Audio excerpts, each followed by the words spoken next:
John Leitchfield is the host of tonight's 12th District Semifinals between Grayson County and Butler County, and then game number 2 will follow between the Raiders of Whitesville Trinity and the Wildcats of Grayson County. And a good evening here, and welcome to what has turned out to be an absolutely gorgeous evening for baseball here on this May the 15th of 2023. 4 teams. Right now, only one will become a district champion, hopefully tomorrow, if the weather does end up. But at the end of today, we will know which 2 teams will represent the district in next week's 3rd Region Tournament at Hancock County. But more importantly, we'll know the 2 teams that will be vying for the 12th District Championship. Sam Gormley with you here on the call. And game number 1 of this doubleheader between Grayson County and Butler County, and then Whitesville Trinity and Edmonson County comes up to wrap up the evening. Your pitching matchup today, it's going to be a good one. For Butler County, it'll be Colton Hudson. For Grayson County, they're going to start the freshman Gage Napier. Grayson County has missed the region tournament now in 3 straight years, trying to get back for the first time since 2019. That was the last time they were in the district championship, a game that they lost to this Butler County team 10-9 in the district championship back in 2019. That was a game that the Cougars led 9-0. to start the game and ended up giving up 10 consecutive runs in the last couple of innings to lose that by that final score of 10-9. That was then, this is now, because just last week these 2 teams played on Tuesday and on Wednesday, and it was Grayson County winning both of those games, but both of those games by a combined just 2 runs, both of them by only 1, as it was a great matchup between those 2 in last week's contest. Coming up on our pregame show, we're going to introduce you to both of these teams. We will give you the starting lineups and more. That comes up here, as this is our pregame show right here on K105 Digital Productions.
Welcome back here to Grayson County High School, where the Cougars are about to take on the Bears of Butler County in a 12th District semifinal matchup. The winner of today's game advances to what is scheduled as tomorrow's 12th District Championship.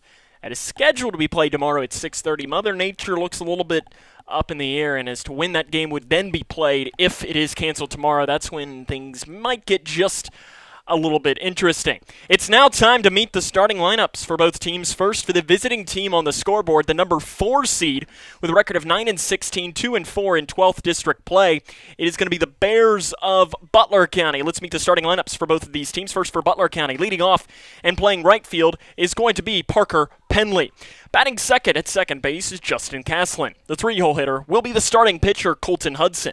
Batting fourth at first base, Jake McKee. The 5-hole hitter will be the shortstop, Clay Vincent. Batting sixth at third base is Will Embry. The 7-hole hitter will be the center fielder, Garrett Phelps. Batting 8th in left field is Leighton Phelps. And batting 9th and catching is the 8th grader, Bryson Mode. Once more, that starting lineup for Butler County. Penley in right, Caslin at second, Hudson the starting pitcher, McKee at first, Vincent at short, Embry at third, Garrett Phelps in center, Leighton Phelps in left, and Mode behind the dish.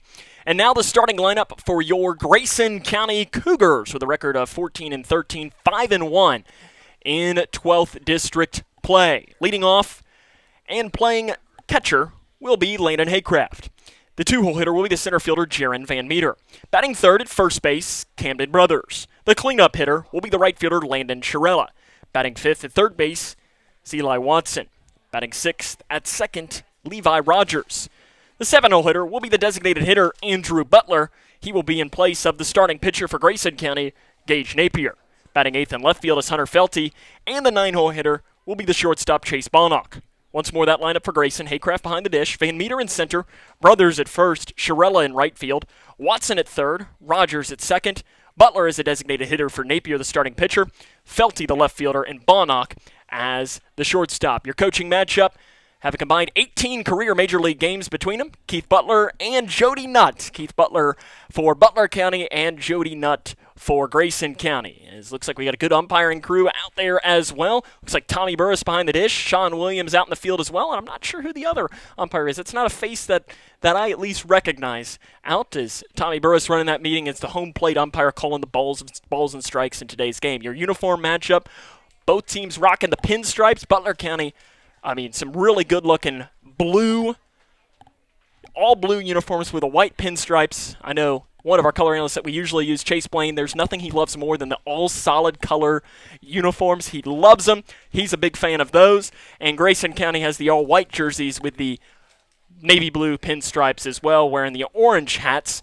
And what's interesting about the Grayson County hats, they're wearing the orange hats with the navy blue cougar paw on it.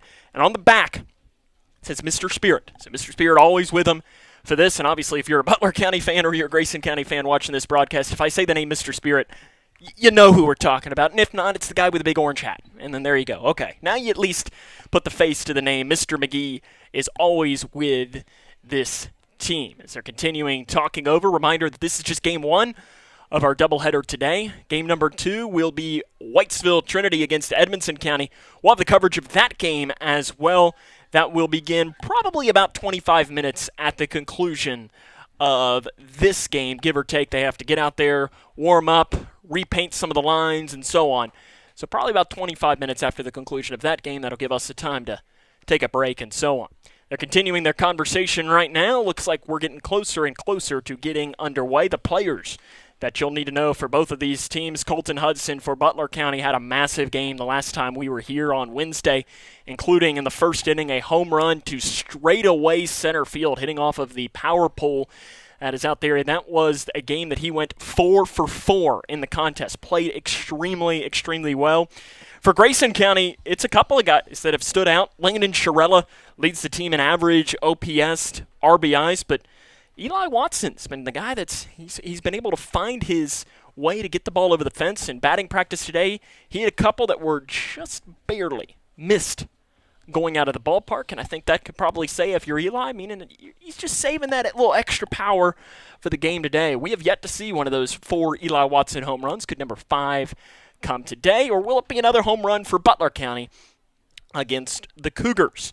Other players you need to know for Butler County: Justin Caslin hitting .256, average, 3 doubles, 12 RBIs. Parker Penley, the leadoff hitter, .320 average, 6 doubles and 6 RBIs. Really talented player for the Bears. Others for Grayson County include Jaron Van Meter, .338 average, a home run, 2 doubles, a triple, 13 RBIs. Camden Brothers, the Brescia signee, .342 average, 7 doubles, a triple, and 19 runs batted in. Your pitching matchup, it's going to be interesting. Gage Napier got the start last year in the 12th District Semifinals, and it did not go as the way he imagined it would be. I think he threw 19 pitches, gave up a couple of runs. He just didn't have it that day. Now, again, he's a year older, a year more mature, and a year more of experience under his belt, and he's probably only thing that's in his mind is try to get that bad taste of the game against Edmonson County last year that Grayson County lost in 5 innings after being run-ruled in that game. Napier on the year, 11 games, 9 starts, a 4-6 record with a 3.40 ERA, 61 strikeouts, 24 walks. He is a really talented pitcher. He has a chance to really set his name as one of the top in this 12th district with a big performance here in this game. For Butler County, we were talking up here in the press box. Butler's got about 3 or 4 different pitchers that they could potentially go with on who they would start. Colton Hudson is going to get the start for Grayson County. 9 games, 3 starts, 1-3 record, 3.82 ERA, 8 strikeouts, and 5 walks, and just about 19 innings of work. Now, is this Colton Hudson going to be starting, in an ideal world for Keith Butler, all 7 innings? Or are they going to try and go maybe the Tampa Bay Rays route and go with an opener, have Hudson throw about 2 innings, have somebody else come in, and so on, and run more of a bullpen game today? Be interesting to see as this goes along to see what they will decide to do. But with Colton Hudson on the mound, a storyline to watch is they will turn to the 8th grader Bryson Mode, who will be behind the dish to catch for Butler. He's only appeared in 6 games in his career, and they're putting him behind the dish in the biggest game of the season for Butler County. How does the 8th grader react to a moment like that? It's huge. And does Grayson County maybe get a little bit more aggressive on the base paths because of that? We're about ready to do the national anthem here for Grayson County and Butler County. So we'll take a break and have all of the play-by-play of Grayson and Butler after this, as this is Cougar Baseball on K105.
Welcome back to Grayson County High School. The 12th District Semifinals are about ready to go. We've got the Edwin Diaz music getting ready to roll up here. Gage Napier on the mound for Grayson County. Napier on the year, 11 games, 9 starts, a 3.40 ERA, 61 strikeouts, 24 walks, a record of 4-6, the biggest game of the year for both of these teams. Let's look at the starting lineup one more time for the Bears of Butler County. Leading off in right field is Parker Penley. The 2-hole hitter would be the second baseman, Justin Caslin. Batting third, the starting pitcher, Colton Hudson. The 4-hole hitter will be the first baseman, Jake McKee. Batting fifth at shortstop is Will Embry. The 6-hole hitter will be the third baseman, Will Embry. Batting seventh at center field is Garrett Phelps. Batting eighth and left is Leighton Phelps. And batting ninth, the catcher, Bryson Mode. Sam Gormley here with you on the call from Donley Field. It is an absolutely gorgeous evening for baseball. I'm not sure that you could have asked the baseball gods for a much better evening. As looking right now, temperatures 81 degrees. It's going to continue to go down throughout it. You've got some cloud coverage as well. And honestly, it's hotter in the press box than it is outside. So that's usually a good sign, especially when you're in the middle of May. Now, in March, it's usually better for the opposite because we get usually nice and toasty in here as we get ready to roll. It's time for baseball in Leitchfield. 12th District semifinals between Grayson County and Butler County. Again, Napier, the starting pitcher. This is his 12th game, 10th start, 4-6 record, 3.40 ERA, 61 strikeouts, and 24 walks. The leadoff hitter for Butler County will be Parker Penley. Penley on the season, 320 average, 6 doubles, and 6 RBIs. And the first pitch coming from Gage Napier is high and inside for ball 1, and that is how we get underway here today. Official game time starting is going to be 5:37 p.m. Again, the game time temperature at about 81 degrees. Napier, the starting pitcher, on the mound against Penley.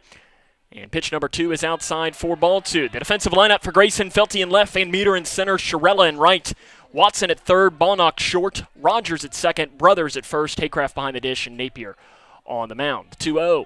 He just misses outside, and the count goes to 3 balls and no strikes. Not the start Grayson County wants from their young freshman phenom pitcher, Gage Napier. The 3-0. Right down Broadway, called strike to Penley. And Napier finds his first pitch in. On the base paths, coaching for Butler County, Bo West, the former Edmonson County head coach, down at first. And that's fouled off the mask of, it was either fouled off the mask of Burris, the home plate umpire, or Haycraft. But regardless, the count will go to 3 balls and 2 strikes. And Keith Butler, the head coach for Butler County, is coaching down at third. The 3-2 pitch is ripped into left field. That's going to drop in front of Felty for a base hit, and Butler County has their first runner on base here in this ball game with a base hit to left field by Parker Penley. Batting order now goes towards Justin Caslin. Caslin, 256 average, 3 doubles, and 12 runs batted in, as the runner Penley stands on first base.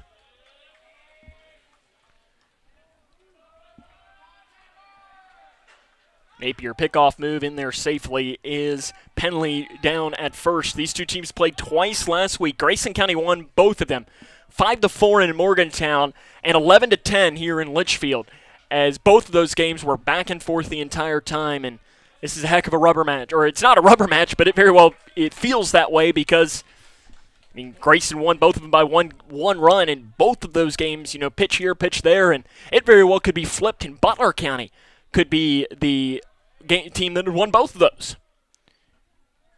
The 0-1 is a bunt in front of the plate. Napier will field. He'll throw down to first. That's out number 1. But the runner moves into scoring position. It'll now be Colton Hudson to hit. Hudson, the starting pitcher, trying to help himself out. Hudson, 354 average, 17 RBIs, and 2 home runs, 9 doubles on the year, as Hudson had a home run the last time he played here at Grayson County High School into straightaway center field. Hudson usually the starting catcher, but is getting the start on the mound. Runner on second is Penley. The 1-0 is fouled off behind the plate.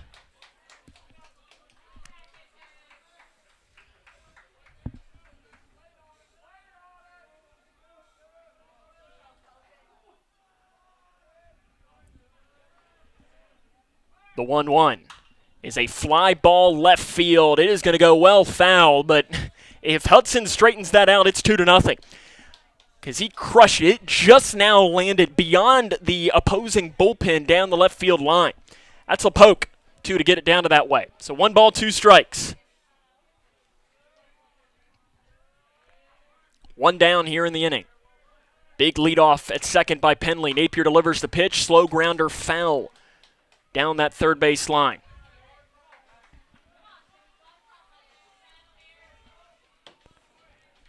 One ball, 2 strikes, 1 down here in the inning. Runner on second is Penley. The pitch coming is a fly ball hit back into deep left field. Felty going back. He's looking up. That ball is gone. Colton Hudson goes long ball, and Butler County leads 2-0.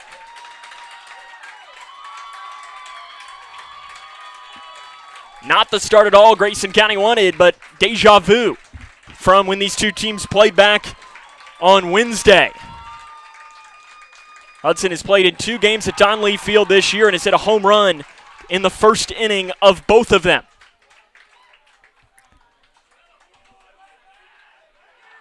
And I like that the entire infield came in to talk with Gage Napier as if to say, hey, you're fine, deep breath, you're good. Jake McKee comes in to hit now for Butler County. McKee on the year for the first baseman.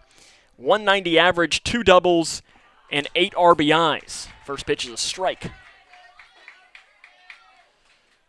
As McKee also will see some time on the mound for the Bears. The 0-1 is fouled off behind the plate, and the count goes here to no balls and 2 strikes. Butler County has the early 2-0 lead on the home run by Colton Hudson. 1 down in the inning.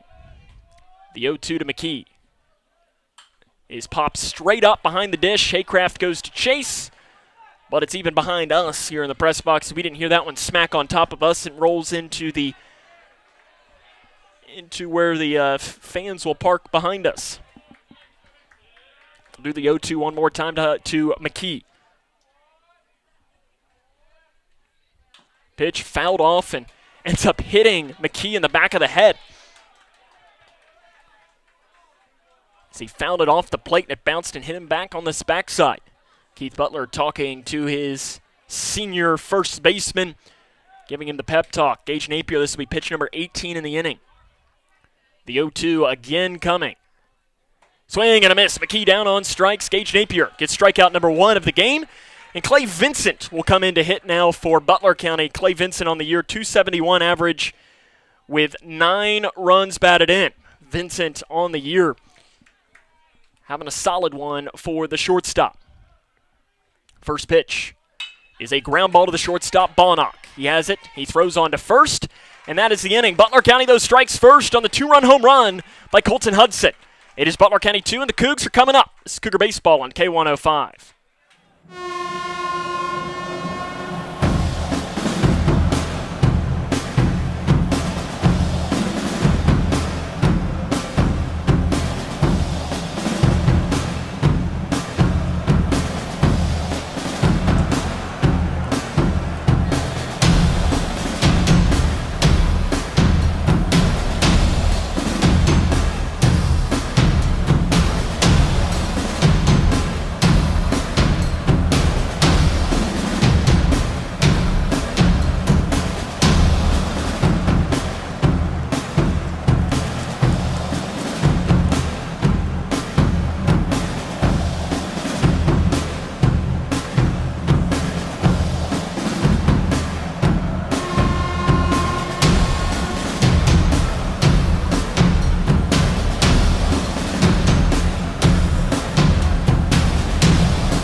Welcome back here to Don Leitchfield. Grayson County taking on Butler County here in action, as it is a perfect evening for baseball at Don Leitchfield. The starting lineup one more time here for Grayson County as they find themselves with the early 2-0 deficit. Landon Haycraft catching, Jaron Van Meter in center, Camden Brothers at first, Landon Sherella in right, Eli Watson at third, Levi Rogers at second, Andrew Butler the designated hitter, Hunter Felty in left, Chase Bonnock as the starting shortstop. That's how we'll get underway. The leadoff hitter is Landon Haycraft for the Cougs, 307 average, 2 doubles, and 5 runs batted in. And the first pitch he sees is a called strike from Colton Hudson. Hudson on the season, the starting pitcher This is game number 10, 4 starts, 1-3 record, 3.82 ERA, 18 strikeouts, and 5 walks. Pitch misses high. The count is 1-1. Butler County struck first in the first inning of play on the home run by Colton Hudson. His second in as many games here at Donley Field, first inning home runs to give the Bears the early lead. And the pitch is fouled off into the glove, and Haycraft is behind in the count at 1 ball and 2 strikes. As when Grayson County found themselves with a 1-0 deficit back Wednesday when these two teams played, the Cougars scored 3 runs, ended up leading that game 6-1. Breaking ball is a slow grounder. Hudson goes over, bobbles, recovers, throws. He is safe. Haycraft hustling down the line, beats it out on the E1, and Grayson County is their first base runner of the game. And listen, you know what? It doesn't matter in district play. It doesn't matter how you get on base. Stats don't matter. The only stat at the end of this game that means anything is runs. And if you're Grayson County, you want to have more runs than Butler County. Jaron Van Meter steps into the box, getting his first plate appearance, .338 average with a home run, 2 doubles, a triple, and 13 runs batted in. First pitch swinging is a ground ball in the hole to the second baseman, Caslin. He'll go the short way to first to McKee to get Van Meter out, but advancing on the play to second is Jaron Van Meter, or rather is Landon Haycraft. And for Van Meter, it goes down as an 0 for 1, but he's moving that runner into scoring position. You need every run you can. It'll be Camden Brothers to hit now for Grayson County, .342 average, 7 doubles, a triple, and 19 runs batted in. Large lead down at second for Haycraft. The pitch to Brothers is in the dirt. Good snack, but here come advancing backside Haycraft into third. The bobble ever so slightly by the young catcher Mode. Haycraft takes advantage of it and advances 90 feet away now down to third. I'm sure that was something that Grayson County talked about, is that you've got youth behind that dish. You've got to take advantage of it. He's only appeared in 6 varsity games. Infield shades in. Pitch to Brothers is a ground ball to the shortstop, Vincent. That's going to get the run in. Brothers is going to be out at first. But it's 2-1 now after the RBI ground out. And for Brothers, it counts as an out, but you've got the run in, which again, you got to get runs every way you can. Landon Sharella, Cougars top bat, .379 average, a homer, 5 doubles, 4 triples, and 29 RBIs. Leads the team in most of the major offensive categories and fouls one into the Butler County dugout. If it didn't hit the head coach, Keith Butler, it came very, very close to down in that third base dugout. Sharella also leads the team with an OPS of 1.039. The 0-1, outside ball 1. Grayson County trails 2-1 now in the game after the RBI ground out by Brothers. Hudson hit the home run in the top of the first inning. The 1-1. Breaking ball, cold strike on the outside corner. Hudson had some movement to that pitch, just barely got the outer edge. 1 ball, 2 strikes. The wind and the pitch. Outside, and the count goes even at 2 balls and 2 strikes.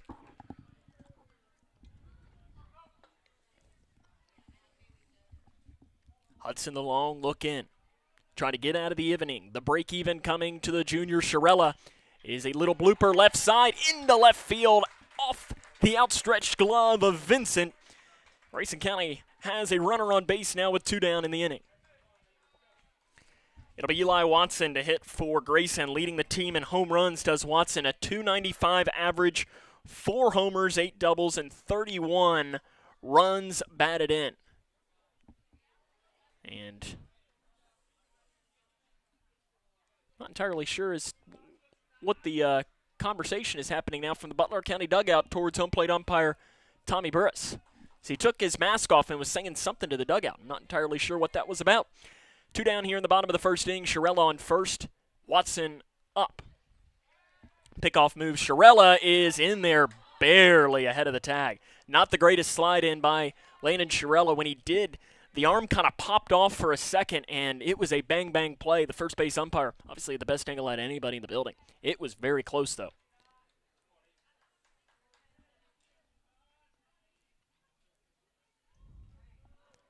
Hudson slowing his pace now. Pitch to Watson is high and inside, and that makes it 1-0. We touched on it in the open that Watson during batting practice was crushing the ball, did not get one out, but came close a couple of times. Now, does that mean anything? Obviously not, but you would hope that maybe that could be some good sign if you're wearing orange and blue. The 1-0 is inside. It does not hit him, but it's a wild pitch, and Shirella easily advances into scoring position. As Watson was able to stick his arms up to allow it to go past him. Standing in the on-deck circle is Levi Rogers. He was the hero when these two teams played back on Wednesday. He had the walk-off homer down the walk-off hit rather down the left field line. The 2-0 inside, and Hudson has fallen behind at 3 balls and no strikes. Hudson, only 53% of his pitches here in this first inning have come for a strike. The 3-0 to Watson. Right down Broadway, cold strike. Jody not giving Watson the 3-0 green light, something he doesn't necessarily believe in. I personally like it. I like giving good hitters that 3-0 green light at times. Here comes the 3-1 to Watson with 2 down in the inning.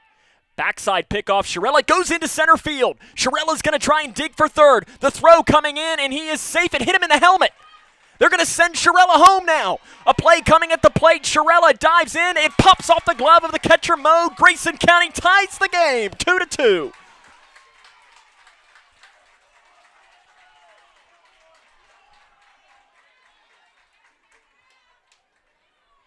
Two errors allow for Watson to come in.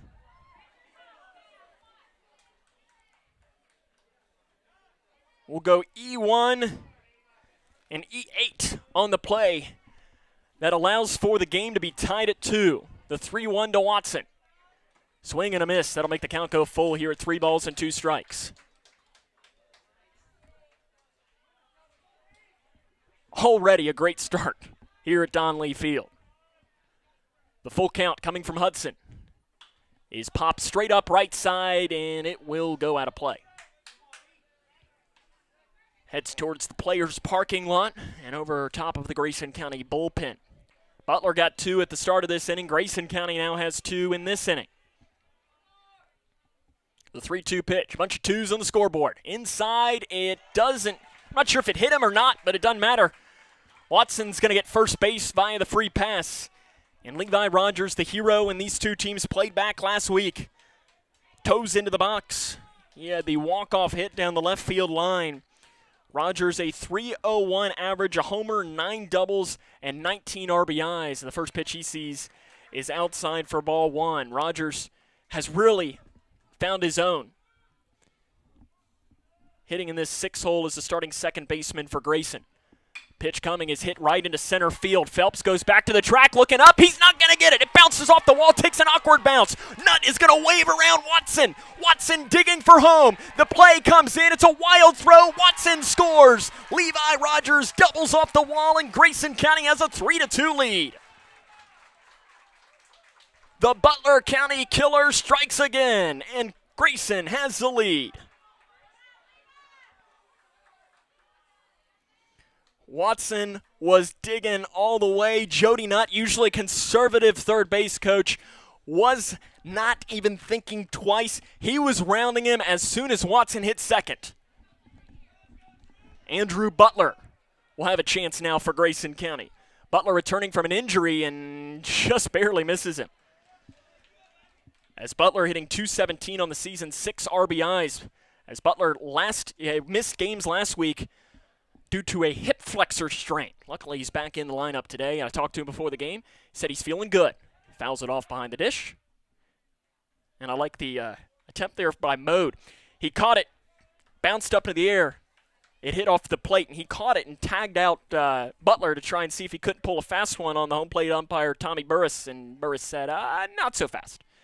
The 1-1 is a slow grounder to the second baseman, Caslin. He has it, throws on to first. That's the inning. But Grayson County gets 3 more, and after 1, it's 3-2 Cougs. This is Cougar Baseball on K105.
Welcome back here to Grayson County High School. It's 3-2 as we start inning number 2.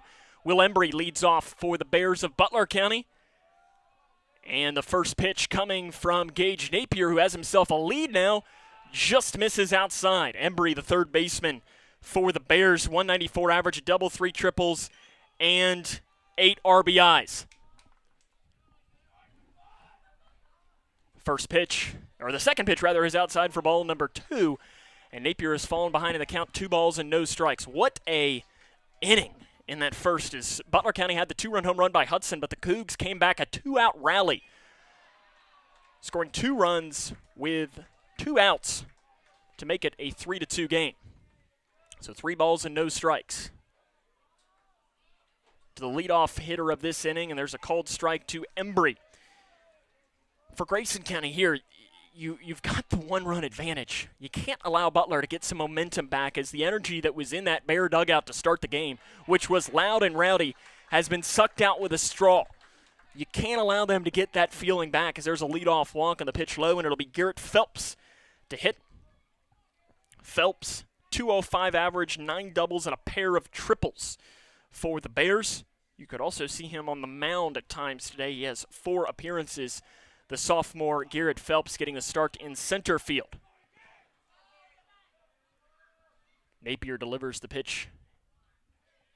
Pickoff move in safely as Embry down at first base. The winner of today's game will advance to tomorrow's scheduled 12th District Championship against the winner of game number 2, which will be between Edmonson County and Whitesville Trinity. We'll also have the call of that game. It's fouled off, ripped near the Grayson County dugout. Buddy Hobby, the pitching coach for Grayson County, they called a balk. So a balk was called, so that should wipe off the pitch, I believe. So that should make the count no balls and no strikes. I believe should be the decision by the home plate umpire, Tommy Burris. So it is a balk that advances Embry into scoring position.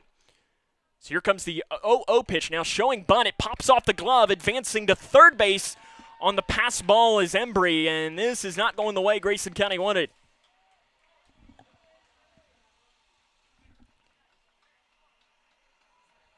Runner on third base, 1 ball and no strikes.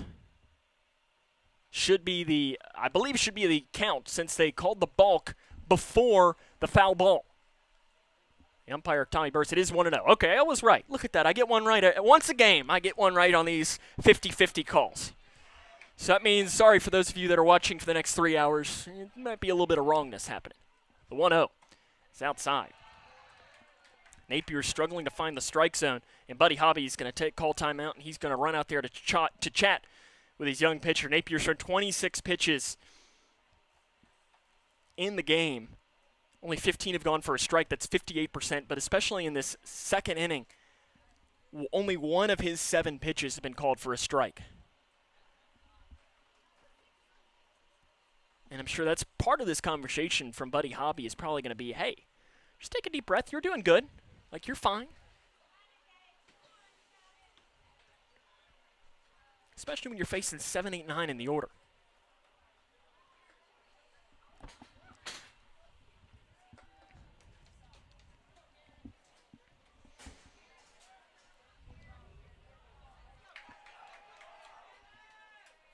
Back at it we come, the 2-0. Swing and a miss, extending on it is Garrett Phelps, and that probably would have been ball 3.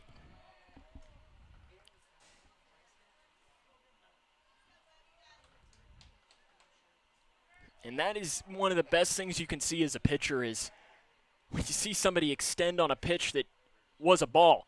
It's a bunt right in front of the plate. They're going to hold the runner at third, throwing on to first. Backside, the runner comes home. Rogers fires out, and he is safe. He gets in under the tag. Embry slides in safely. The throw was in time as Rogers delivered a dart, but it was a great slide by Embry. I mean, Grayson County did exactly what they should have done. It's just better for Butler. The runner is out, though, at first. That goes 5-4 on the sacrifice putout.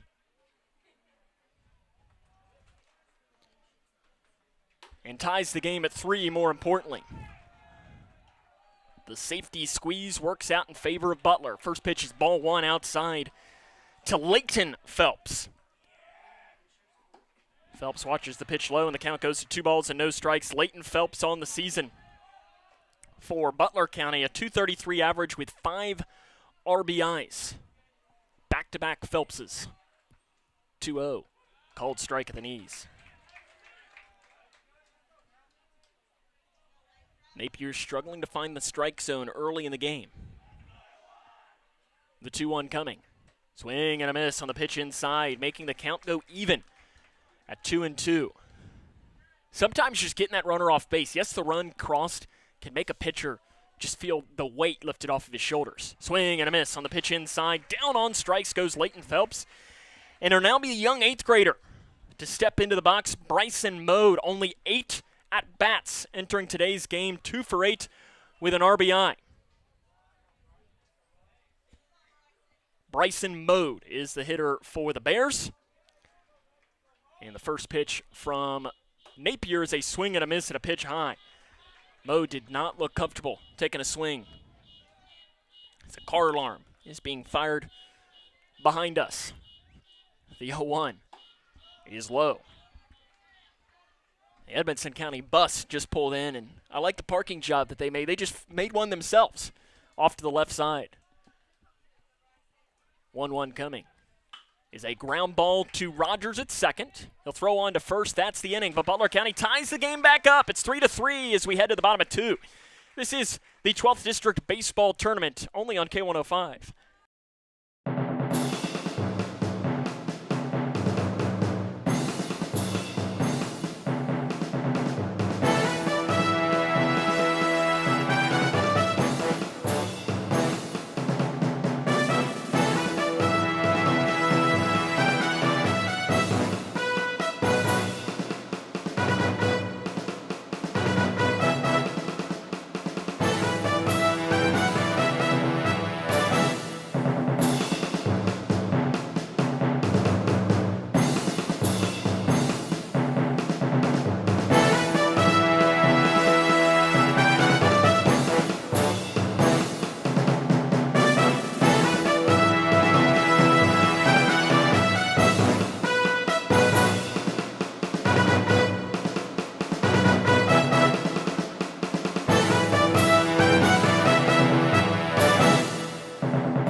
Hunter Felty will lead off this inning for Grayson County as we're all knotted up at 3. Runs have happened in every half inning so far here this afternoon from beautiful Don Lee Field. Colton Hudson back out for another inning of work. It'll be interesting to see how Butler County does the pitching. Will Hudson be their man, or will they use him as more of an opener and make some switches later? Felty toes into the box for his first plate appearance of the game. Hunter Felty, .256 average, 4 RBIs. Of course, Felty was also the starting quarterback of the Grayson County football team. And the first pitch he sees is low for ball. Actually, it's a called strike, rather, at the knees from Hudson to Felty. Hudson threw 24 pitches in that first inning where Grayson scored 3 runs, 2 of which came with 2 outs. The 0-1 is a fly ball into left center field. Phelps goes back. He's still going back, and at the track makes the catch, smashing into the wall. That was one of those that just kept on carrying and carrying and carrying, and finally Phelps was able to run it down. Chase Bonnock will get his first plate appearance now. The freshman shortstop, .227 average with 7 RBIs. Bonnock, one of 2 freshmen here in the game for Grayson. Gage Napier, the starting pitcher, the other one. Bonnock fouls it off behind the dish. from the first pitch there from Hudson. Already this game has been exactly what we expected. As I think this tournament this year, you could play it 100 times, and I think an argument could be made that each team would win 25 times. As the ball goes up and inside, it was very similar, I think, to the basketball district, especially in boys, where I think if you played that district another way, it might have not been Edmondson Butler in the championship. Slow grounder up the middle. Vincent, the shortstop, on the hop, throws on to first. That is out number 2. Sometimes those are the toughest plays to make, reading the ball off the lip of the field. Vincent makes it look easy.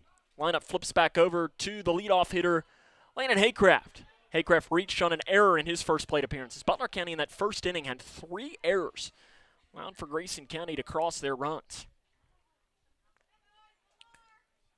First pitch from Haycraft to Haycraft is a little blooper, left side base hit. Finds the hole in left field. Wasn't hit very hard at all, but it finds the open spot of green grass, and they all count the same. Jaron Van Meter hit a ground out to second that advanced Haycraft in that last inning of play. The lefty Van Meter. Van Meter also a member of the Grayson County football team.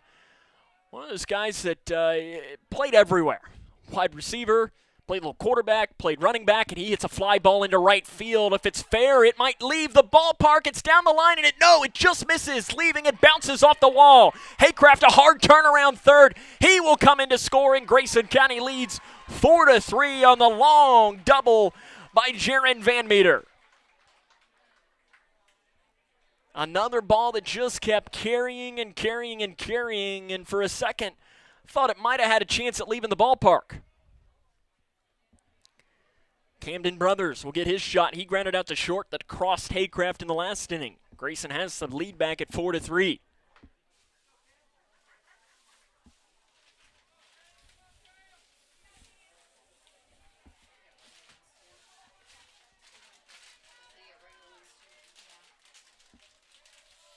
Large lead down at second for Jaron Van Meter. Pitch into the dirt is ball 1. Van Meter thought about going backside. They're going to throw to second, and that is, Van Meter is in there safely, and Castle was able to back it up.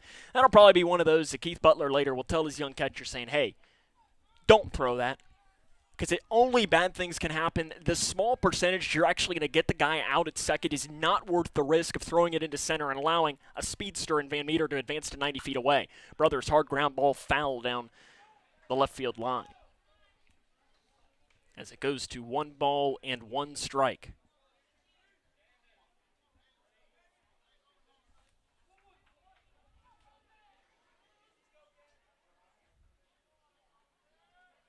Hudson to Brothers, little blooper right side, that might drop. It will be caught by the second baseman, or the right fielder. No, he dropped. Did he catch it? He did. He did catch it, and that is the inning. Grayson County, though, crosses another run. And we're through 2 full. It's 4-3 Grayson. This is Cougar Baseball on K105.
Parker Penley leads off the top of the 3rd inning for Butler County. Grayson has the 4-3 lead here in the 12th District Semifinals. Gage Napier out for another inning of work. The Bears had 2 in the first, 1 in the second.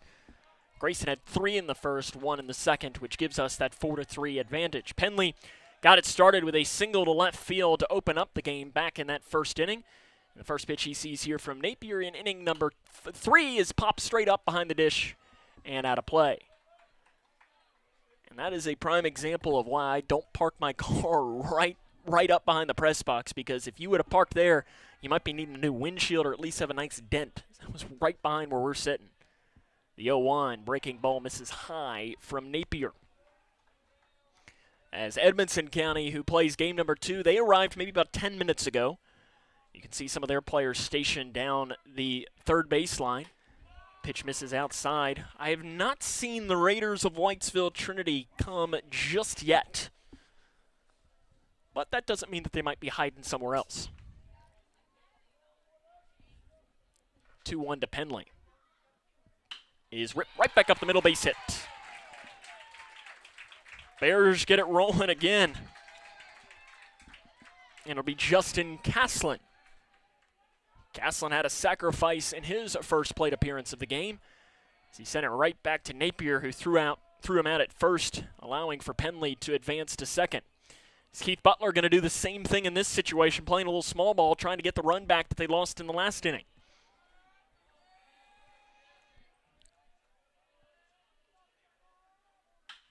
And it's ripped, caught by Watson at third. Backside, they try to pick it. They call it the hot corner for a reason. And Eli Watson picks it down at third base. What a play by Watson. I mean, that was ripped off the bat. And another reason there as to why I'm very thankful I'm left-handed, would never have to play third, because those balls just come flying off the bat. Colton Hudson, the pitcher, in his last plate appearance, he homered to left field, and Napier throws one to the backstop. Advancing on the play is Penley to second.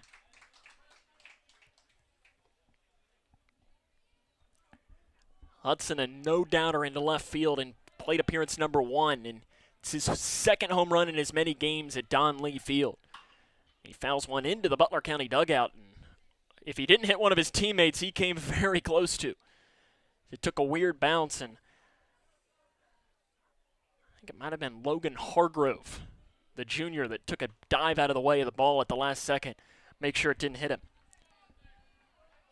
Got to be ready in that dugout no matter where you're standing. The 1-1. Napier checks the runner. Checks him one more time, delivers the pitch. It's low and outside, and the count goes to 2 balls and 1 strike. Napier's control of the strike zone, which is usually pretty good, has not been there today. He's not been walking guys. He's just been falling behind in counts. And it's fouled off behind the dish. The count will go even at 2 balls and 2 strikes. It is still obviously very early. 2 1/3 inning, 3 hits, a walk, and 2 strikeouts for Napier. But more importantly, one of the stats that I like to look at for pitchers is a whip, and his whip is 1.7. Runner is off. It goes through the legs of Haycraft, and taking a hard turn was Penley.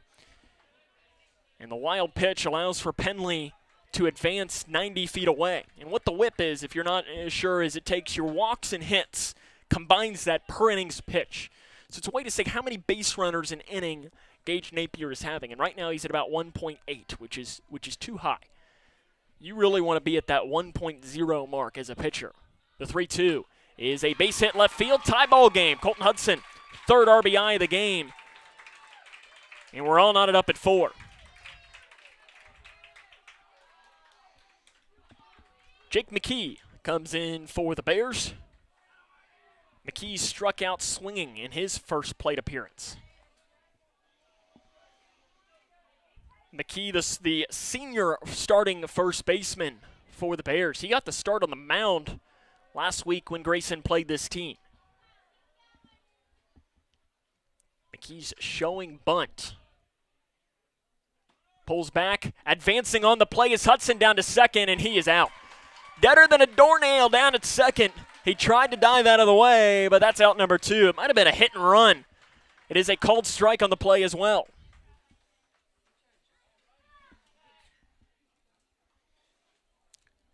That's out number 2. That had to have been a hit and run because Hudson was out by 5 steps. The 0-1 extending on it, putting it right in front of the plate. Haycraft throws down. That's the inning. Butler County, though, adds a run, and we're on it up at 4 as we head to the bottom of 3. It's Cougar Baseball on K105.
The bottom of the 3rd inning we head here at Leitchfield. Butler County and Grayson County all knotted up at 4 here. Sam Gormley with you on the call from beautiful Leitchfield. Landon Sharella to lead off for Grayson County. He got that 2-out rally started for Grayson back in that 1st inning where they crossed 2 more runs to give them their lead at the time of 3-2. There's been a run in every half inning we've played. So far tonight, though, Colton Hudson back in for inning number 3 of work, and the first pitch to Sharella is a little chopper. That is a foul ball going down the third base line.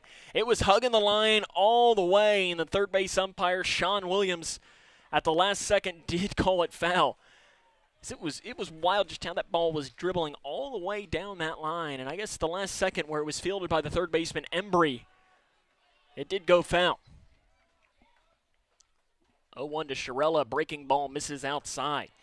We've seen Hudson trying to get that slider, getting it in on that outside corner, and he hasn't been successful early in the game. 1-1, a high chopper to the second baseman, Caslin. He gets it on the low hop, throws on to first, and that's out number 1 here in the bottom of the 3rd inning. Eli Watson comes in to hit. He worked a walk and plate appearance number 1. And then later came around to score on the double by Levi Rogers. That was a long plate appearance by Watson as well. He saw 7 pitches in the at-bat.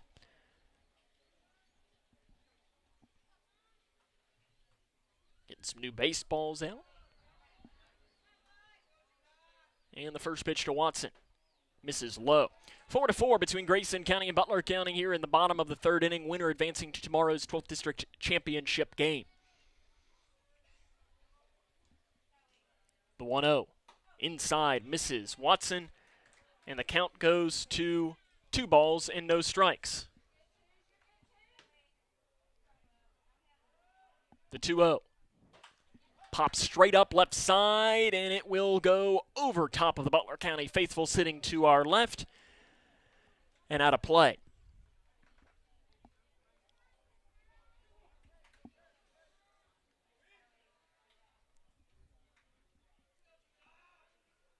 Breaking ball, can't get enough of it, and it's high.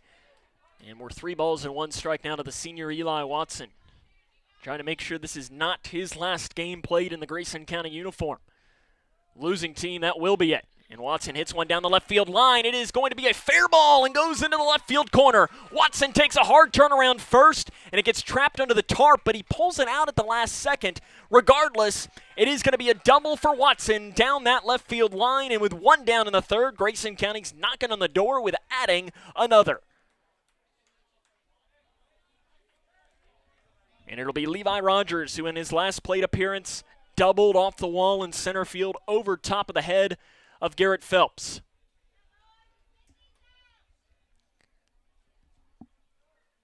First pitch Rogers sees, misses outside for ball 1. Another opportunity here for Grayson to keep that 1-run lead that they've had against Butler after every inning so far tonight. It's right now, though, 4-4 as the Bears have been able to tie it every time. Awkward swing from Rogers, and swings and misses. One down here in the bottom of the third inning. 1-1 count to the sophomore Levi Rogers. Hudson to Rogers. It's ripped, but well foul by Rogers. I mean, that was hit a country mile. That almost might have hit the football field. Now, the issue is the football field is well foul, but Rogers put a charge into it. If anything, it's on the practice field for sure, down over to that right field line. 1-2 bottom of the third inning, 4-4. Grayson and Butler knotted up here. Checking the runner at second. Hudson delivers the pitch to Rogers and fouls it off behind the dish. And I heard someone is going to be unhappy to see their car later, as I could hear that from inside the press box. I'm not sure if it was a window or a side. Whatever it was, the sound was one that I hope was not my car. 1-2 is a slow ground ball to the second baseman, Caslin. He'll throw on. Rogers out at first. Advancing backside to third is Watson for out number 2. And if Grayson County is going to want another run in the inning, it'll have to be the at-bat by Andrew Butler, the senior. Butler 0 for 1 in the game. He grounded out to second in his first plate appearance. And a hard ground ball right back up the middle. Vincent on the hop, throws on. That's the inning. We're through 3 full. Butler and Grayson knotted up at 4. This is Cougar Baseball on K105.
Top of the fourth inning, we head here at Donley Field. Sam Gormley with you on the call as Grayson County and Butler County all knotted up at 4. It'll be 5, 6, 7 in the order for the Bears. Clay Vincent gets his first opportunity here in this inning. He grounded out to the shortstop Balnock in inning number 1. And first pitch from Gage Napier. He is fouled off behind the dish. Pitch number 50 for Napier here in this fourth inning of play. Pitch count's a little higher than he probably wants it.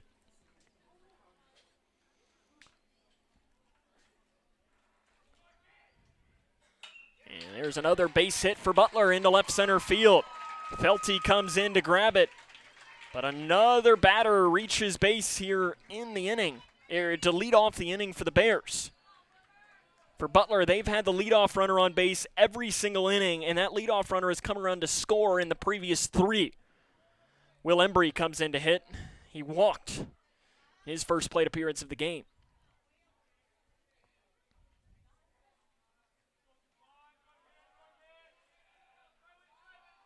Showing bunt, pulling back is Embry. And I believe it was called strike. I believe that was what I saw. I'm not entirely sure, though.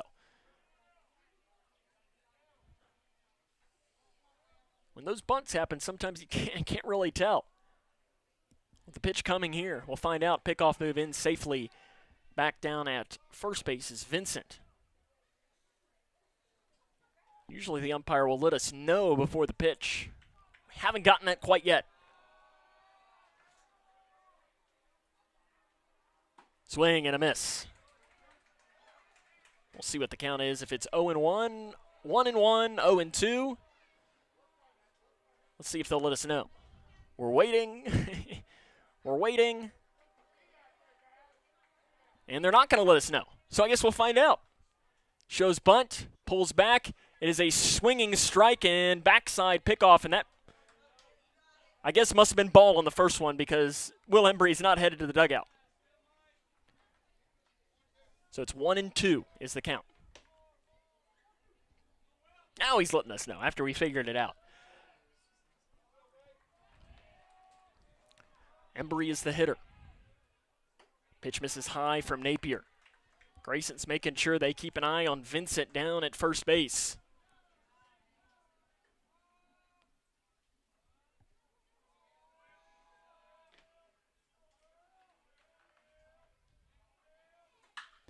Foul and almost hits Keith Butler down at third. The third base coach for Butler County, and I tell you, he did a good job making sure that ball didn't hit him. I mean, he jumped out of the way and did like a little pirouette in the air. I don't know if Keith Butler has a ballet background or what, but it's a good little move there on the spin. Here comes the break even to Will Embry. Runner is off, outside pitch, the throw down, he is safe, just ahead of the tag. And I guess it was a called strike 3. So that's the first out of the inning. I thought the pitch was outside, but I guess it was not.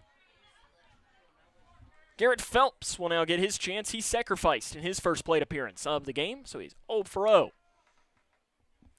Phelps, the center fielder for Butler County.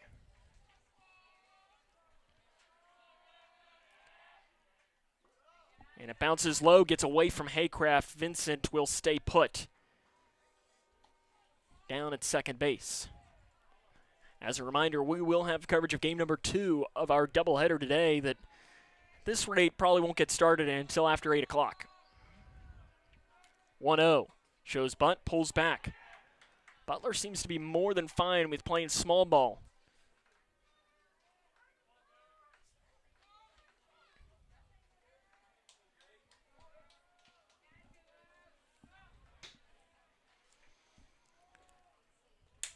Napier checks the runner, checks him one more time, now delivers the 2-0. And that is a called strike. Late call, but it was a strike at the knees.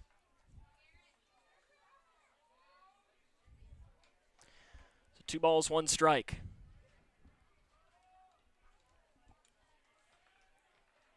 The 2-1 shows bunt, lays it down, it's a beauty. Napier will get it, check the runner at third, throws it to Rogers, and that's out number 2, but the runner is now 90 feet away. Another sacrifice works in the favor of the Bears. And Leighton Phelps comes in to hit. Phelps struck out swinging in his first plate appearance.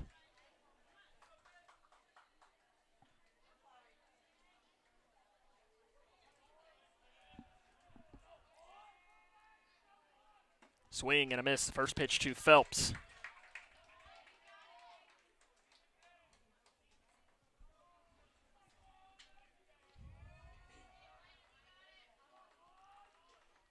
A 1 outside, and the count goes here to 1-1. Big spot here for Napier to try and make this game remain at 4-4.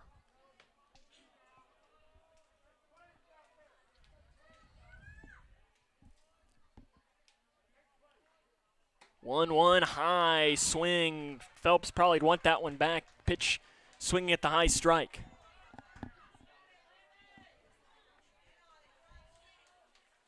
Napier a deep breath on the mound. Now delivers the 1-2. Swing and a miss. He gets out of the inning. Butler County threatens but strands a runner on third. We head to the bottom of 4. It's 4-4 between Grayson and Butler. This is Cougar Baseball on K105.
Hunter Felty leads off the bottom of the fourth inning for Grayson County, as it is a 4-4 ball game here from Don Leitchfield in the 12th District Semifinals. And the first pitch from Hudson is inside for ball one to Felty. Felty flew out to center field in his first plate appearance. And one of those balls, and you see one or two of them every game here at Don Leitchfield. He fouls it to the right side out of play, but it's one of those that just kept carrying and carrying and carrying, and finally Garrett Phelps ran it down on the warning track into straightaway center. When it came off the bat, it looked like it was going to be a routine fly out into left center, but Felty had a lot more on it, and he wears one on the helmet, hits him in the head. Tommy Burris walks with Felty up the first base line to make sure that obviously a lot of emotions in a game like this, and making sure that nothing was said or happened, but Felty luckily looked towards the dugout the entire way up, and even Tommy Burris went out, the home plate umpire did, to talk to starting pitcher Colton Hudson. Obviously, I mean, you would hope that that was not intentional by any means. I can't imagine it would be, because, as I always say, it's a 4-4 game. Why would Butler County be wanting to put a runner on first base? So I can't imagine that was any semblance of intentional at all. And plus, if it was, why would you throw it at someone's head?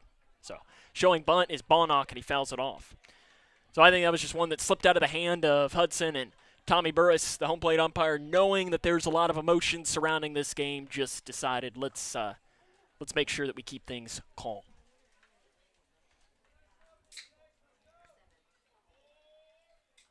Bonnock in plate appearance number 1, grounded out to the shortstop, Vincent. He showed bunt on the first pitch. Will he show bunt again? Pickoff move in safely. The ball's thrown away, and it bounces down the right field line. Advancing and going into second is Hunter Felty. Another error for Butler County on the wild throw by Hudson. And now you have a runner in scoring position for Grayson to try and give themselves a lead here in the bottom of the fourth.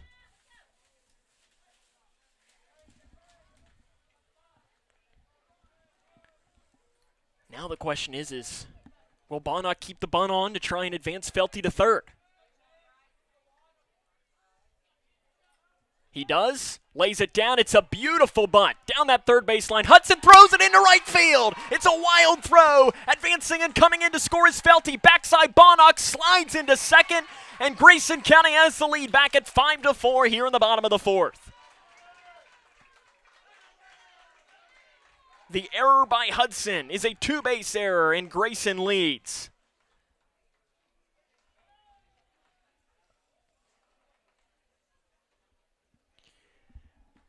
Keith Butler comes out to talk to Colton Hudson, and looks like we might have a pitching change out on the mound. Hudson's day is done. It's the bottom of the fourth inning. Grayson County has the 5-4 lead. A new pitcher comes in for the Bears. We'll let you know who it is coming up after this. This is Cougar Baseball on K105.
New pitcher is Clay Vincent. First pitch pitching. He throws to Haycraft. Haycraft on the bunt is out. And advancing on the play is to third is Chase Ballnock. As that came in very quick as the play down at first base. So he is out on the sacrifice bunt. Clay Vincent is the new pitcher. But advancing to third is Ballnock. We have some defensive changes as well that will bring you here after this pitch to Jaron Van Meter. And Van Meter hits a high fly ball into shallow right center field. Peralta is called off by Phelps. And Phelps makes the play. They do not tag, and Ballnock has to stay at third base. Not deep enough for Van Meter. So Clay Vincent, the new pitcher for Butler County, has thrown 2 pitches, 2 outs. In the bottom of the 4th inning, it's 5-4 Grayson County. Vincent, this is his 11th game. He started 5, a 2-1 record with a 2.60 ERA, 26 strikeouts, and 10 walks. And Camden Brothers comes in and a called strike on the outside corner. Now, Vincent came in the game last Tuesday and pitched really well against this Grayson County team. Some even predicted that he might have gotten the start today. Breaking ball is a called strike. The changes in the field. Penley has moved to shortstop. Peralta has entered the game to first. The pitcher Hudson is now behind the dish. Leaving the game is the 8th grader, Mode. The 0-2 to Brothers is outside. The Butler County faithful thought that was strike 3, but they're at the angle where you can't really see behind the dish, as that was well into the left-handed batter's box. Vincent. Outside, and the count goes even at 2 balls and 2 strikes. A lively crowd on both sidelines. I even look down to our right. Mr. Spirit has made his way into the building. The break even. Outside again. Vincent misses, and Brothers extending this plate appearance. Ballnock stands at third base. Grayson has the 5-4 advantage that they took on the error. Pitch outside again. After going 0-2, he throws 4 straight out of the zone to Brothers, and it'll now be Landon Sharella to hit. Sharella has singled to left and grounded out in the game. The best bat for this Grayson County team. Huge plate appearance. Sharella leads the team in most categories. First pitch he sees, he fouls it off.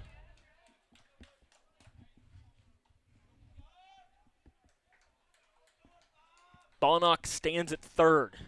Brothers stands at first. Grayson has the 5-4 advantage.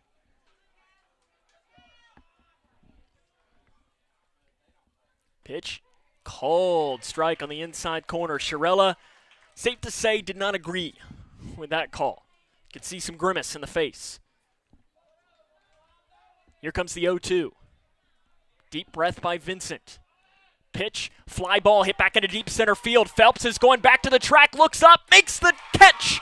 Jumping into the air, great catch by Phelps on the track to end the inning. But Grayson County does get one, and we head to the 5th. It's 5-4 Cougs. This is Cougar Baseball on K105.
Gage Napier back in for another inning of work for Grayson County. As the Cougars lead now 5-4, it'll be Jay Peralta to lead off here this inning for Butler County. Peralta, his first plate appearance of the game, he came in the spot of Bryson Mode. Peralta hitting .214.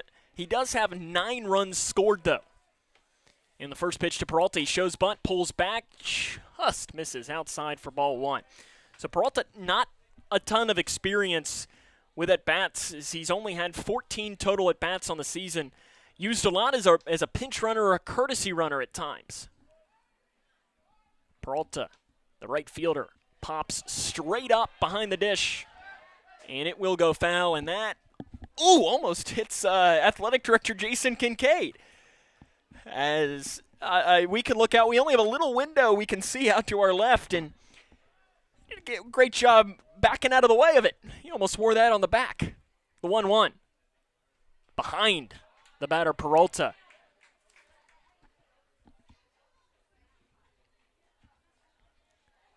And luckily here, Napier walked to the other side of the dugout there and took a deep breath, like, you're okay. 1-1. Swing and a miss. Blew it right past him. And here's the thing, too, for Gage Napier is, Peralta, a .214 average on the season, 14 run at-bats. Go at him. And if he beats you, you tip your cap. 1-2, hits him in the helmet. And Peralta appears to be okay. That's back-to-back half innings with a batter hit in the helmet. Neither one intentional on either side. Peralta does appear to be okay.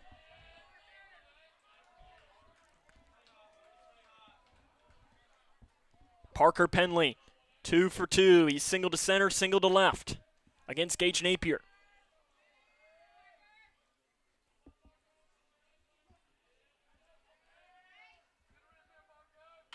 Penley, a slow grounder in the hole. Watson takes it. He goes the short way to get one. The relay not in time. The wild throw. Good bounce, though, for Grayson. So it is a fielder's choice. Watson gets the lead runner. Peralta out at second. Safe hustling down the line is the shortstop, Penley. Justin Caslin, 0 for 1. He's sacrificed and lined out to third in a ball that, Eli Watson made one heck of a play.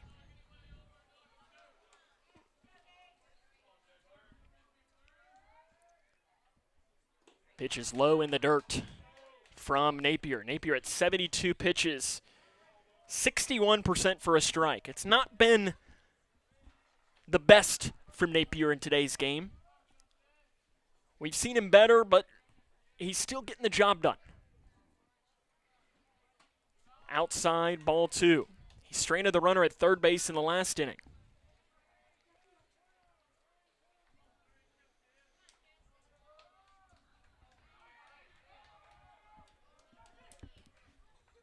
Timeout called behind the dish. Napier is going to watch and step off the mound and recollect himself. The 2-0 with one down here in the 5th. Pickoff, safe. Here's Penley.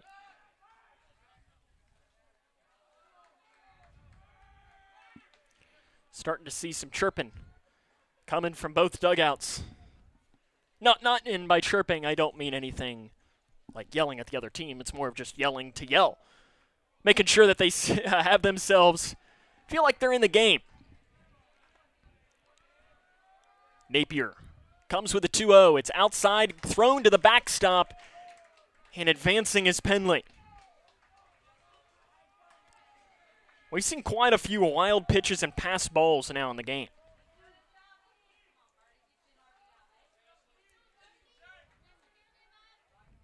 It's the third wild pitch here from Napier. 3-0 coming.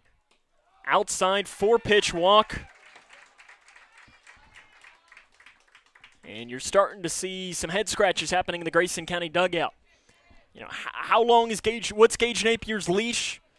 As Buddy Hobby's going to go out and talk with him. And more importantly, who would be the first guy out of the bullpen for Grayson?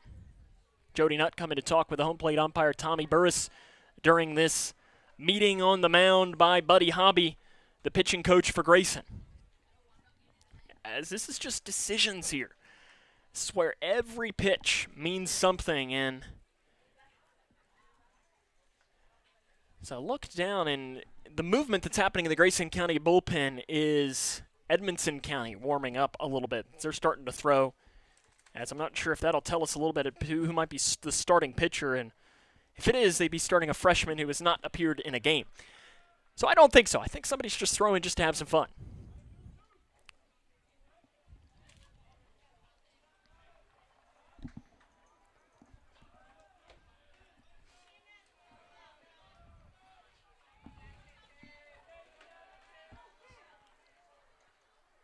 We have time called. Not sure by whom. No balls, no strikes, one down, runner on first and second here in the top of the fifth inning. 5-4, Grayson leads. Swing and a miss, blown right past Colton Hudson. Hudson 2 for 2. He singled and homered in the game.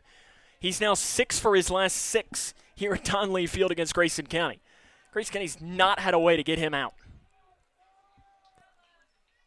The 0-1 is a slow ground ball to second. Rogers will have it, go the short way to get the lead runner. Hudson's finally out, but he still did his job in advancing both of the runners into scoring position. And what will be one of the biggest at-bats of the game, and it'll be against Jake McKee.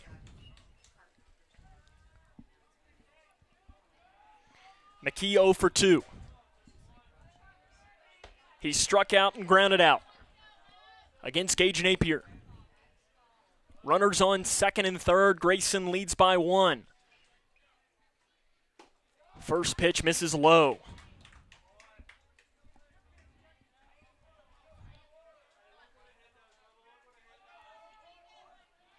Both fan bases try to cheer on their respective teams. The 1-0. Swing and a miss. He goes up top. McKee fooled, making the count go to 1-1, looking down at Keith Butler. And if you're Napier, one of the things you got to think about is that you've got the base open at first. Don't make a mistake pitch. 1-1, swing and a miss. McKee fooled very badly on the inside, and now Napier has him where he wants him at 1-2. Does he go right at McKee, or does he try to make him chase another pitch? I'd go back to the high fastball if I'm Napier. 1-2, he goes back to it. Strike 3. McKee down on strikes, and the Bears strain a pair in scoring position. We head to the bottom of 5. Grayson leads 5-4. This is Cougar Baseball on K105.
Grayson County has the 5-4 advantage as we head to the bottom of the fifth inning. It'll be 5, 6, 7 in the order for the Cougars.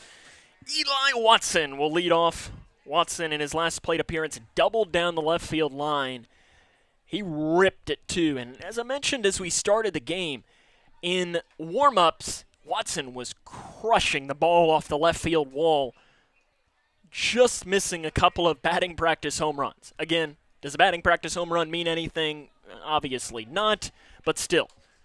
Let's see if that does mean anything in this situation against Clay Vincent, who came in relief of Hudson in last inning and retired 3 Grayson County Cougars. First pitch is high and outside for ball 1 to Watson.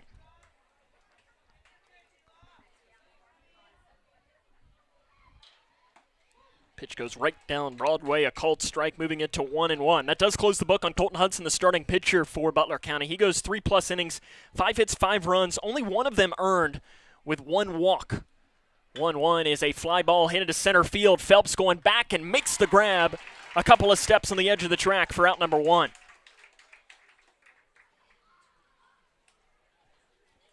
Watson hit it to the part of the ballpark where balls go to die in straightaway center.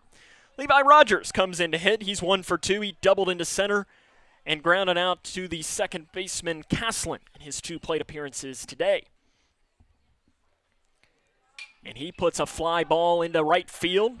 Peralta takes a couple of steps backwards, and that's out number 2. 4 pitches to get the first 2 outs from Clay Vincent here in this 5th inning. And are now to Andrew Butler. Butler's grounded out to short and grounded out to second. Coming back from the hip flexor strain that he had early on last week. Missed a couple of games because of it. First pitch hits him. Butler wears it on his left shoulder. That's about as good as it gets. As it hit, I don't even know that it hit him. It hit his jersey, which is by rule him. But if you're going to get hit, can't think of a much better way to get hit than to get hit on the brush of the outside of the jersey. Hunter Felty comes in to hit. 0 for 1, flew out, and he was hit in the head in his last plate appearance. And he fouls it behind the plate.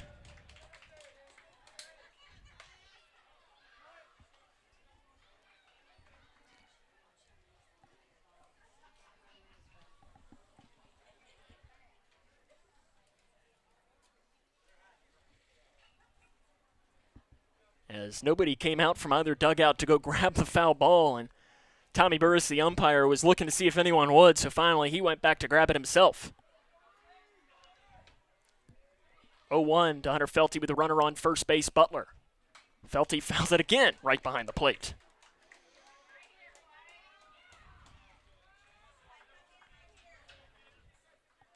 Chase Bonnock stands in the on-deck circle for Grayson. Cougars trying to get some insurance here in this bottom half of inning number 5.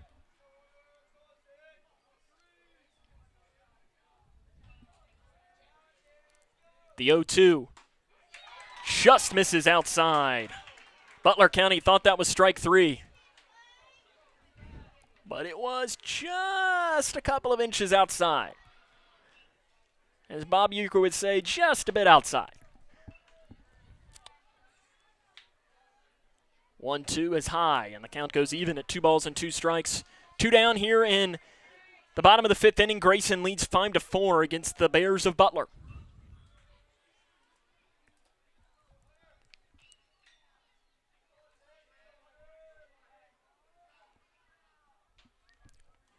Pitch to Felty is a hard ground ball to the shortstop, Penley. He boots it!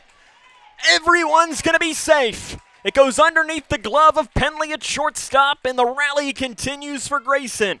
Runners on first and second with 2 down.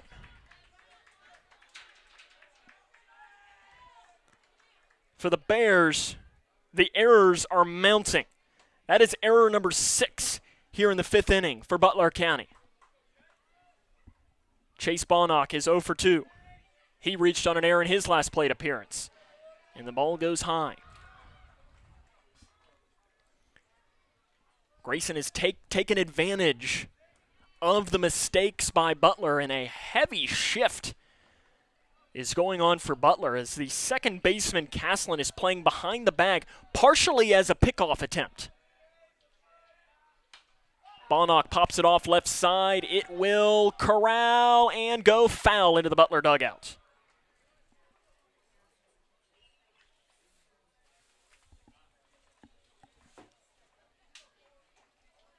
It's always funny to see the team vacate the spot. They're not making sure that they don't get anywhere near that ball potentially coming in, but also not allowed to step foot on the concrete, but you can reach over. 1-1 coming with 2 down in the bottom of the 5th. 5-4, Grayson leads. They're threatening again. Pickoff move, Butler easily in there down at second. Butler trying to get in the head of the senior starting pitcher, Clay Vincent.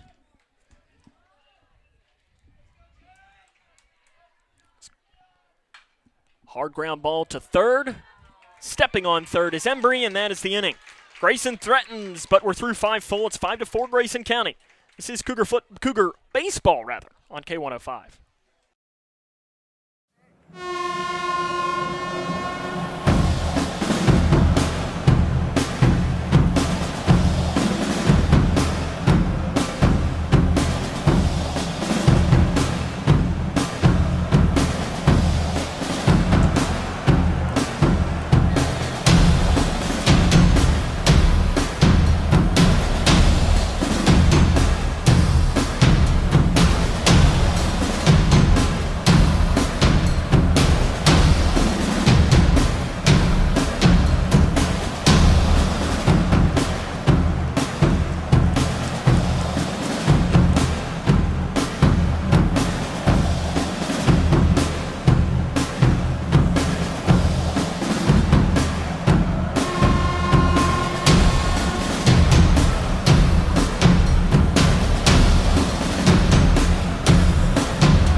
It's the 6th frame in the heavyweight fight here between Grayson County and Butler County.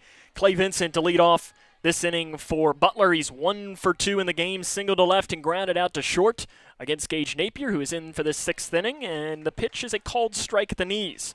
For Napier, the line so far, he has gone 5 innings, 5 hits, 4 runs, 3 earned, 2 walks, 5 strikeouts, and a hit by pitch. It's been an up-and-down game for Napier. Pitch is fouled off behind the dish by his now counterpart on the mound, Clay Vincent. Vincent, very similar to when these two teams played back last week, has found a stride against Grayson coming out of the bullpen. The 0-2 to Vincent is again fouled off behind the plate. I've said that a lot today. It's a lot of balls hit where if we didn't have a press box or a net, we'd have been busy. 0-2. Fouled off right side this time. Switching it up a little bit for the good old broadcaster. Embry stands in the on-deck circle for Butler.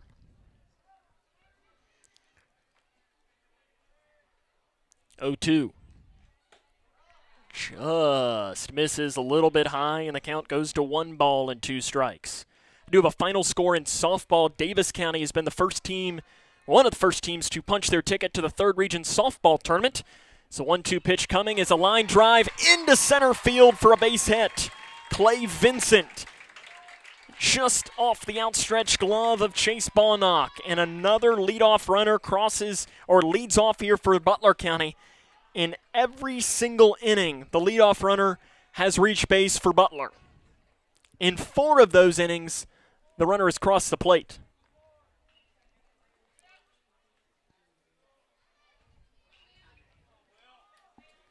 Will Embry comes in. 0 for 1. He's walked and struck out. He lays a bunt down right in front to Napier, who throw down to first. And that is the first out of the inning. Another sacrifice. The Bears not afraid to play some small ball when down by 1 run. That final score, though, of the game was 3-1, Davis County against Owensboro. That's a close matchup between the favorite in the region in Davis County. Of course, the 3rd Region Softball Tournament will be held here at Grayson County High School, and K105 Digital Productions will be the official home for that all of the games, all 7 of them, will be broadcast live for free right here where you're watching. Line drive, base hit into right center field. It's going to go all the way to the wall. It's going to be a tie game. Garrett Phelps will go into second base standing up, and the Bears have knocked it up and knotted it up at 5.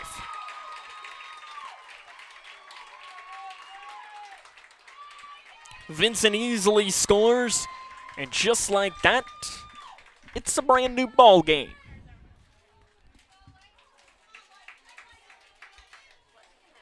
Leighton Phelps, he's 0 for 2. He struck out twice against Napier.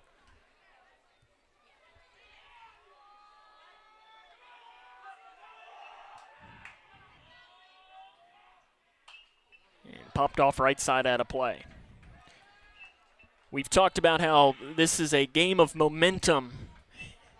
And right now, good old Uncle Mo is wearing blue, whereas the past couple of innings, it's been wearing Cougar orange. How does Napier try to make sure that it doesn't turn into even more blue and give them one of their first leads of the game? Fouled down that third base line.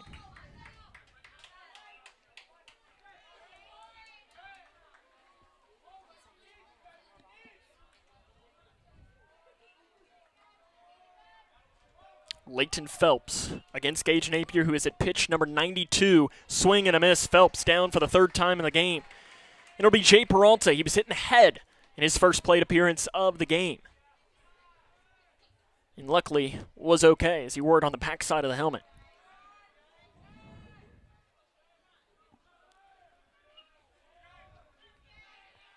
Checking the runner. Peralta, cold strike. Bears have knotted this game up at 5.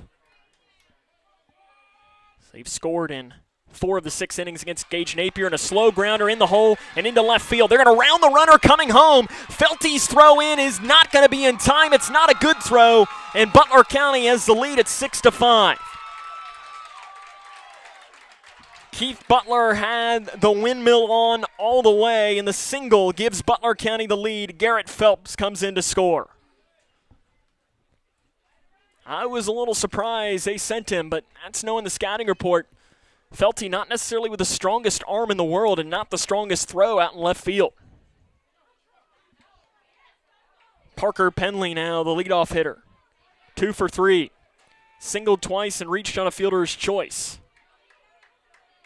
Butler has the 6-5 advantage.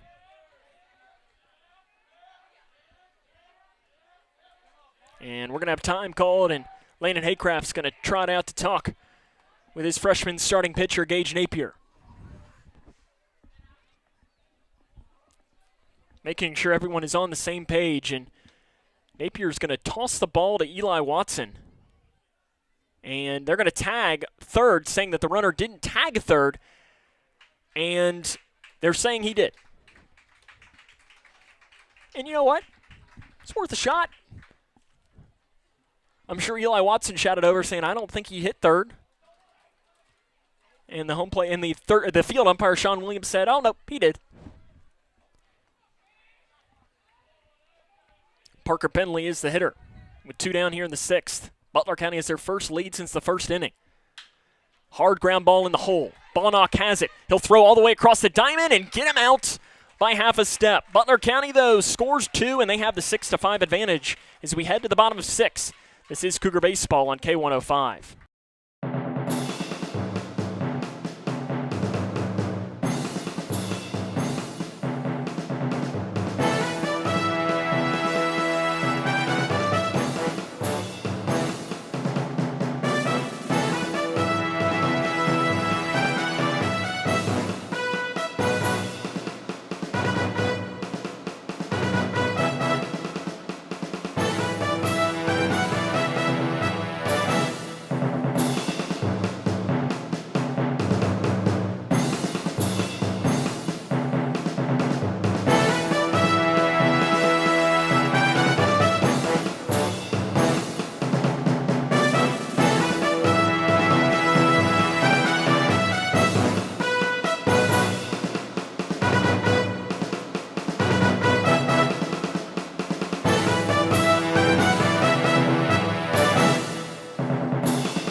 Grayson County finds themselves with their first deficit since the first inning as they trail 6-5 here in the bottom of the sixth inning.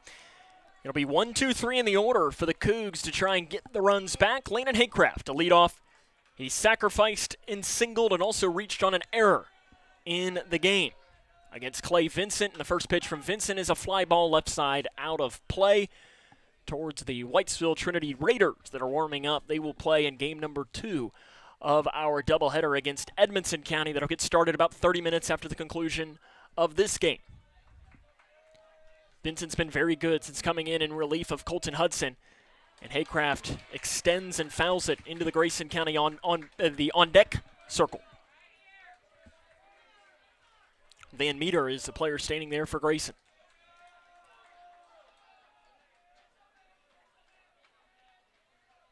The 0-2. And stepping off is Vincent. He's going to re-go through the signs with his senior catcher, Colton Hudson. The 0-2 is ripped right back up the middle by Haycraft, finding the hole in between second and short, and a leadoff runner has reached base for Grayson County. Cougars have him at a 6-5 deficit, and they got the answer to start here in the bottom of the sixth with Jaron Van Meter up to hit. Van Meter is 1 for 3. He's flown out to deep center field, doubled to right as well, and that ball to right was nearly a home run. Haycraft got a 3-step lead down at first. Will the Cougars bunt? They do. Van Meter lays it down. It's a beauty right down the third base line. Hustling down is Van Meter. He's safe. He beats it out. Hustling all the way down the line. Wheels uses them to his advantage and beats it out. He couldn't have rolled it out much better, and Grayson has him right where they want him with runners on first and second and nobody out in the bottom of the sixth inning. Camden Brothers, 0 for 2, walked in his last plate appearance, has popped out to right and grounded out to short. Huge opportunity here in the bottom of the sixth inning for Grayson County. Vincent checks the runner at second. Checks him one more time.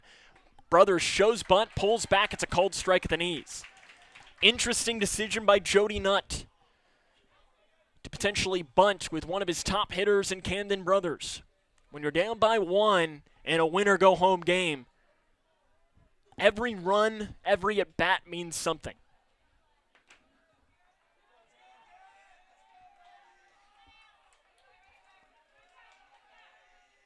The 0-1 shows bunt again is Brothers. It's right in front of the plate. It's a beautiful one. Throw down. Brothers is going to be out at first. It'll go 3-4 on the putout. Both runners advance into scoring position, and there's one down here at the bottom of the sixth. It's exactly what you're supposed to do in the sacrifice. He put it down to the right side. Keith Butler is coming out to talk with his team, and will he make a pitching change? Clay Vincent at 30 pitches right now, and Butler's bringing in his entire infield. It'll be Landon Sharella to hit for Grayson County. Landon Haycraft will be the runner on third base.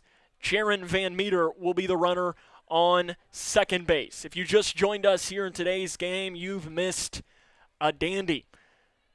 Butler County struck first on the 2-run home run by Colton Hudson back in the first inning.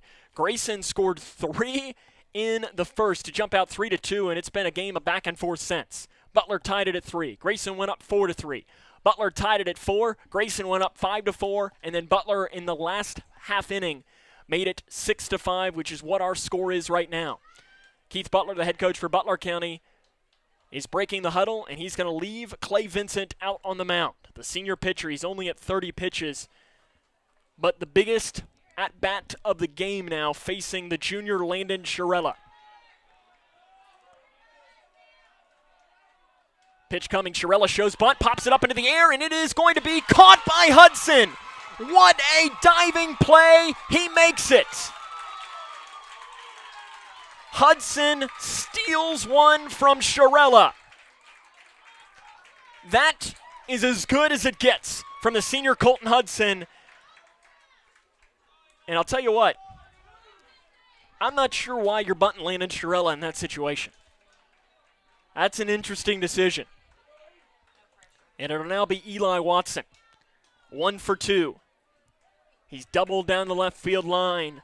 2 down here in the bottom of the 6th inning. Grayson County has runners on 2nd and 3rd. They trail 6-5. Pitch, outside ball 1 to Watson. Levi Rogers stands in the on-deck circle for Grayson County. The 1-0 is a fly ball into center field. That's going to drop and go all the way to the wall. Rounding and coming in to score is Haycraft. Van Meter will score. Grayson County leads 7-6 on the hit by Eli Watson. He found the open spot in right center field. Cougs take the lead here in the bottom of the 6th. Biggest hit of the year for Grayson County. Levi Rogers, 1 for 3. Flew out to right in his last plate appearance, and the first pitch he sees is high for ball 1. We'll take you back to Wednesday of last week here at Donley Field. Levi Rogers was the hero on the walk-off hit down the left field line in the bottom of the 7th inning against Butler. He sends a high fly ball into center field. Phelps has it read, and that is the inning. But Grayson County retakes the lead, and it is Grayson County 7, Butler County 6th. We head to our final frame. This is Cougar Baseball on K105.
We head to the 7th inning. It's 7-6. Grayson County leads. Gage Napier out to try and finish what he started.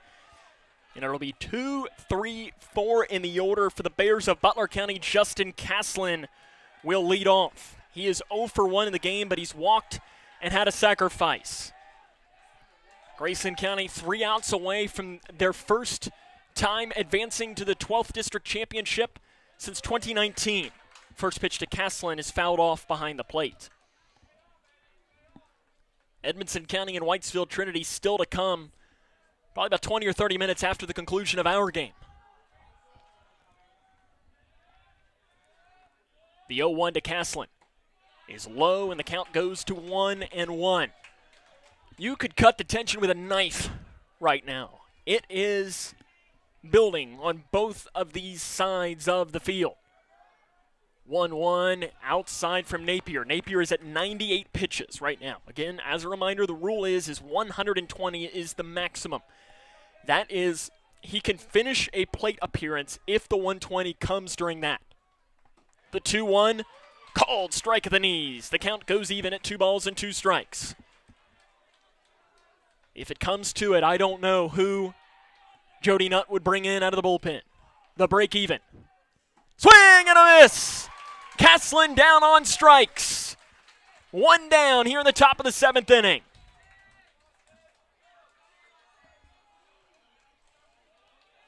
Colton Hudson, the Cougar killer, so far tonight. A homer and a single in the game. Grayson County finally got him out last time they faced him. And he pops one straight up. Haycraft goes back to the screen, and it is foul.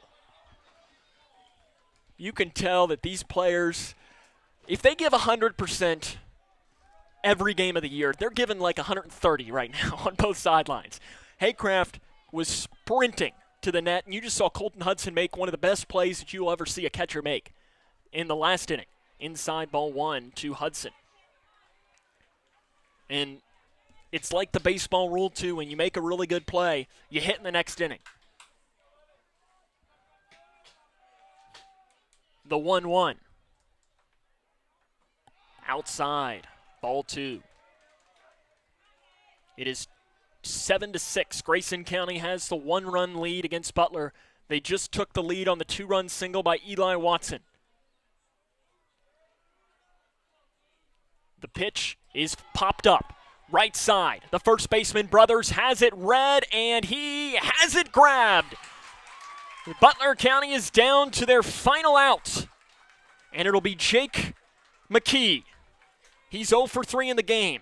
He struck out twice and grounded out to the catcher. Grayson County with a record of 14-13. They've not made the district championship since blowing a 9-0 lead to Butler County in 2019. The pitch is a swing and a miss by McKee.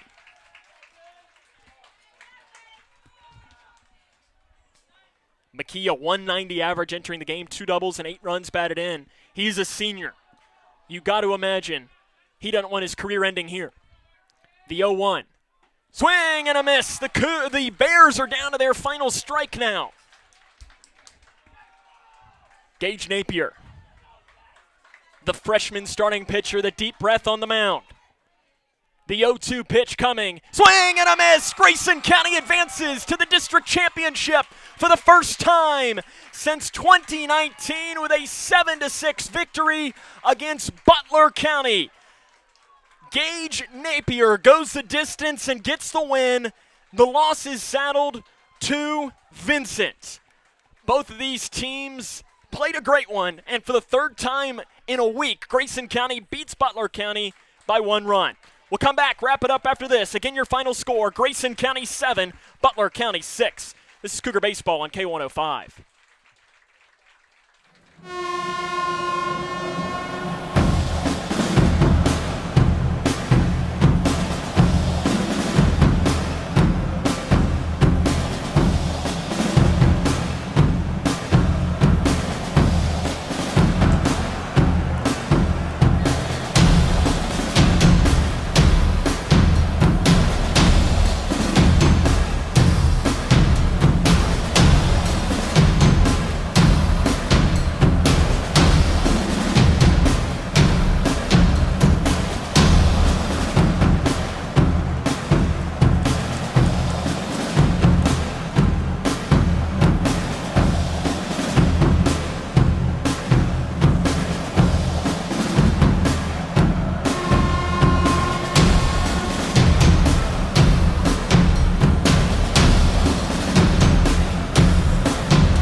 Grayson County wins the 12th district the 12th district semifinal matchup against Butler County to advance to the 12th district championship that is scheduled to be held tomorrow at 6:30 p.m. here at Don Lee Field. Your final line score from the game for Butler County: 6 runs, 8 hits, and 6 errors.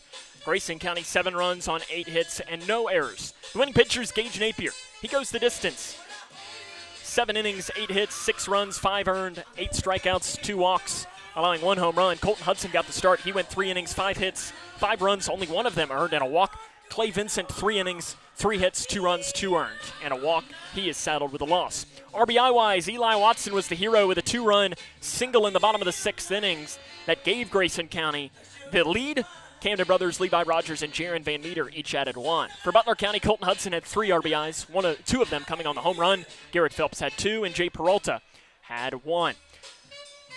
Game number 2 of our doubleheader will happen here in probably about 30 minutes, as it'll be Whitesville, Trinity, and Edmonson County. So we will step aside until then. A new stream will happen right here where you're watching, beginning here in about 20 to 25 minutes. So until then, on a night where Grayson County picks up the 7-6 victory to advance to the 12th District Championship, this is Sam Gormley saying, so long, everyone.